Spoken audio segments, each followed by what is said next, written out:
வாழிய செந்தமிழ், வாழ்க நற்றமிழர், வாழிய பாரத மணித்திருநாடு. தோழியர் அனைவருக்கும் இனிய வணக்கம். நாம் சென்ற வாரம் கோமதி புதிய புறநானூரை பற்றி அறிமுகம் கொஞ்சம் கொடுத்துட்டு உள்ள போனாங்க. நம்ம அதனால நேரடியாகவே நான் என்னுடைய பாடலுக்கு உள்ள செல்கிறேன்.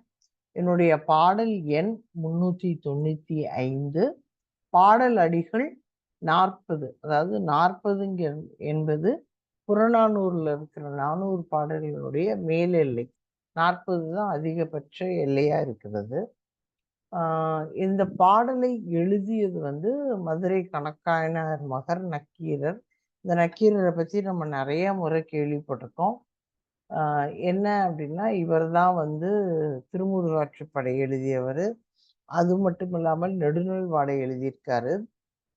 அகநானூறுல 17 பாடல், குறுந்தொகையில 8 பாடல், நற்றிணையில 7 பாடல், இந்த புறநானூறுலையும் 3 பாடல் எழுதியிருக்காரு. இந்த பாடலையும் சேர்த்து இவருடைய இன்னொரு பாடல்ல இருக்க ஒரு சிறப்பான அடி என்ன அப்படின்னா, உண்பது நாழி உடுப்பவை இரண்டே. இது ரொம்ப மேற்கோள் காட்டப்பட்ட ஒரு சொற்றொடர். இவருடைய இன்னொரு பாடலான 189ல இருக்கு. இதுதான் ஆசிரியரனுடைய குறிப்பு. இவர் யாரை பத்தி பாடுறாருன்னா, சோழ நாட்டில் பிடவூர்னு ஒரு ஊர் இருக்கு. அந்த ஊர் கிழாரின் மகன் பெருஞ்சாத்தன் என்பவனை பற்றி, அதாவது ஒரு அரசனை பத்தி பாடல. அந்த பெருஞ்சாத்தனினுடைய வள்ளல் தன்மையை பற்றி இவர் பாடுகிறார். திணை நம்ம ஏற்கனவே நம்மளுடைய குழுவுல நம்ம பகிர்ந்துகிட்டபடி பாடான் திணை, அதாவது 11 திணைகள் தான் இந்த புறநானூற்றுல இருக்கு.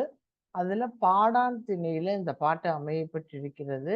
பாடான் திணை என்பது ஒருவனுடைய புகழ், அவனுடைய வலிமை, அவனுடைய கொடைத்தன்மை, வள்ளல் தன்மை, அவனுடைய வளம், இவற்றை பற்றி பாடுவது பாடான் திணை.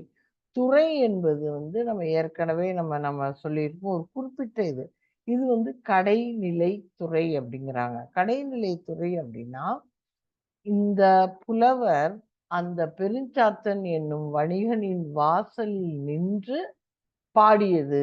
கடைநிலை என்பது வாசல், வாசல் நின்று பாடியது. அதனால இதன் பெயர் கடைநிலை துறை. இப்ப இந்த பாட்டை எடுத்துட்டோம் அப்படின்னா, அந்த பாட்டுக்கு, அதாவது புறநானூறுல ஒவ்வொரு பாட்டுக்குமே ஒவ்வொரு தலைப்பு கொடுத்துருக்காங்க. அந்த தலைப்பை அந்த அந்த ஆசிரியர் பெருமக்களே கொடுத்த மாதிரி தெரியல. தொகுத்தவங்க என்ன பண்ணியிருப்பாங்கன்னா, இந்த பாடல்ல இருக்க ஒரு சிறப்பு அடி அப்படின்னு சொல்லிட்டு அதையே அந்த பாடலினுடைய தலைப்பா கொடுத்திருக்காங்க. அப்படி இந்த பாடல்ல கொடுக்கப்பட்ட ஒரு சிறப்பான அடி என்பது அவிழ் நெல்லின் அரியல். அரியல் என்பது ஒரு விதமான கள் போன்ற ஒரு பானம், குடிக்கிறதுக்கான ஒரு பானம். அந்த அவிழ்த்த நெல்லிலிருந்து வடியுமா அந்த பானம். அதை எடுத்து இந்த மக்கள் அருந்துவார்கள் அப்படிங்கிறது இந்த பாடலினுடைய சிறப்பான அடி. அதனால அதுவே இப்பாடலினுடைய தலைப்பா அமைக்கப்பட்டிருக்கு. இந்த பாடல்ல 40 அடிகள் சொன்னோம் இல்லையா? இந்த 40 அடிகள்ல முதல் 20 அடிகள் அந்த ஊரினுடைய சிறப்பையும், அடுத்த 20 அடி இவர் போய் அந்த வாசல் நின்னு வேண்டி நின்று அவனை பாடுறார் இல்லையா? அதை பத்தியும் இருக்கு. இதுல ஒரு மிகப்பெரிய சிறப்பு அப்படின்னு நம்ம சொல்றதா இருந்தா, இந்த பிடவூர் அப்படிங்கிறத பத்தியான அந்த ஊர் வளமையை பற்றி அவர் பாடல.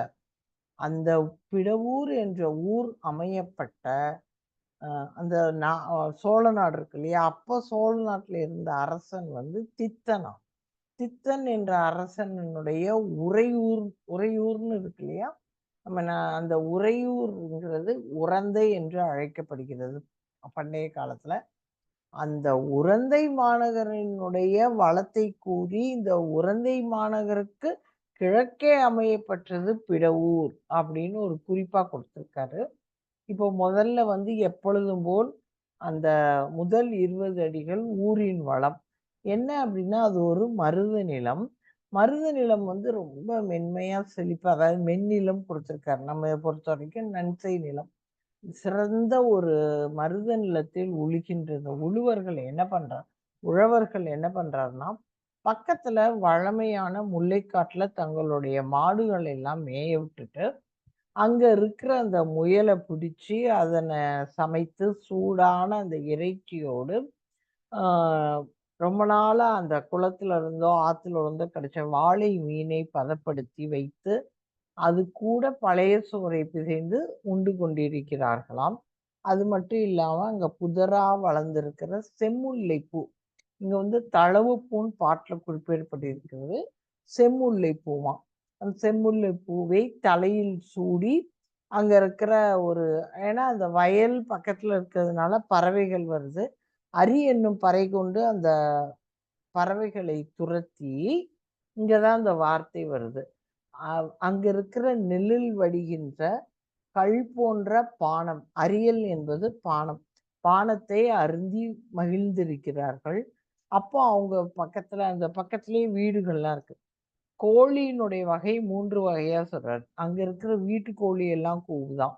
வீட்டுக்கோழி கூவுறது கேட்டு பக்கத்துல இருக்கிற காட்டில் இருக்க கோழிகள் பதிலுக்கு கூவுது. இவ்வீட்டுக்கோழியும், காட்டுக்கோழியும் கூவுறத கேட்டு அந்த அருகாமையில் இருக்கிற நீர்க்கோழிகளும் பதிலுக்கு சத்தம் எழுப்புகின்றன அப்படின்னு சொல்றாரு. அடுத்தது இதெல்லாம் இந்த உழவர்கள் அவர்களுடைய நிலையை குறிப்பிட்டு, இப்ப பெண்கள் என்ன பண்றாங்க? எப்பொழுதும் போல அவங்களுக்கு உவமை என்னது? மூங்கிலை ஒத்த தோளை உடையவர்களும், மயிலை போன்ற சாயலை உடையவர்களுமாகிய பெண்கள், அந்த வயல்ல வந்து அவ்ளோ பறவைகள், கிளிகள் வந்து உட்காருமாம். கிளிகள ஓட்டுறதுக்காக அவங்க சத்தம் போட்டு ஓடும்போது, கூட இருக்கிற எல்லா பறவைகளும் சேர்ந்து பறந்து போய்விட்டன.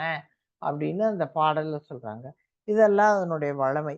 இத்தகைய வளமை மிக்க வயல்களை உடைய, அதையும் இல்லாம சிறு கண்களை உடைய யானை கூட்டத்தையும் கொண்ட தித்தன் என்னும் அரசனின் உறையூருக்கு கிழக்கே அமையப்பட்டுள்ளது பிடவூர் என்னும் ஊர்.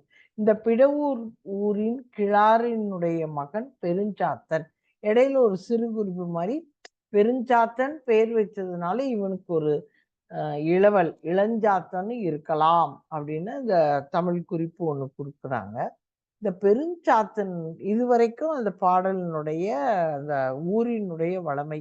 அடுத்து பெருஞ்சாத்தனுடைய வள்ளல் தன்மையை பத்தி கூப்பிடும்போது அவர் சொல்றாரு, இவனுடைய வீட்டில் முன்னொரு காலத்தில் நான் தடாரிங்கிறது ஒரு பறை. தடாரியை ஒலித்து அவன் வீட்டு வாசலில் ஒலித்து நின்றுதான் போய் நிக்கிறேன். அவன் என்ன பார்த்ததும் சற்றும் காலம் தாமதியாது. உடனே உள்ளே இருந்து செல்வத்தை கொண்டு வா. வேற எதுவுமே அவன் பேசலாம். உள்ள இருந்து அரிய செல்வம் எடுத்துக்கொண்டு வாருங்கள் அப்படின்னு சொல்லி கையில கொடுத்து வீட்டுல இருக்கிற மனைவி, மக்கள், குழந்தைகள், பெண்கள் எல்லாரையும் பார்த்து இவனை என்னை போல் போற்றுக அப்படின்னு அவன் ஒரு வார்த்தை சொன்னான். அந்த வார்த்தை கேட்டதுல இருந்து எனக்கு அவனை மறக்கவும் முடியல. வேற யாரை பத்தி நான் நினைக்கல. அவர் அப்போ ஒரு குறிப்பிட்ட ஒரு விஷயம் சொல்றாரு, செய்தி சொல்றாரு. இந்த உலகமே வெப்பத்தினால் அழிந்து போனாலும், மேலே எரிமீன்கள் தோன்றி எரிந்து போனாலும், அங்க தொகுதி தொகுதியா இருக்கிற மற்ற விண்மீன்கள் எல்லாம் புகைந்து போனாலும், நான் அவனை மறப்பதில்லை அப்படின்னு அவர் வந்து அவருடைய பெருமையை சொல்லிட்டு, அடுத்து என்ன சொல்றாருன்னா, இது மட்டும் இல்ல, அங்க வந்து கொக்கினுடைய நகம் போன்ற அரிசியாம் நெல்லு. அந்த நெல்லுல இருந்து சமைக்கப்பட்ட உணவு, சூடான இறைச்சி கொடுத்து எனக்கு உண்ண கொடுத்தான்.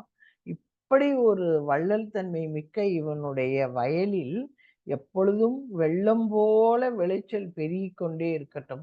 என்கிட்ட இருக்கிறதா இல்லையா, அவன் உணர்ந்து செய்கிறானா இல்லையா, எதுவுமே இல்லாமல் கொடுத்து கொண்டே இருக்கின்ற அவன் வாழ்க, அவன் திருவடிகள் வாழ்க அப்படின்னு இந்த பாட்டை முடிக்கிறாரு. இது வந்து நக்கீரர் பாடிய பாடல். அவருடைய தமிழ் வந்து மிக சிறப்பானதுங்கிறத நம்ம நிறைய பாடல்கள்ல கத்துருக்கோம். அதனால இந்த பாடல் 395 பெருஞ்சாத்தன் என்பவனுடைய வள்ளல் தன்மையை பற்றி நக்கீரர் பாடி சிறப்பித்த பாடல். கேட்ட அனைவருக்கும் நன்றி.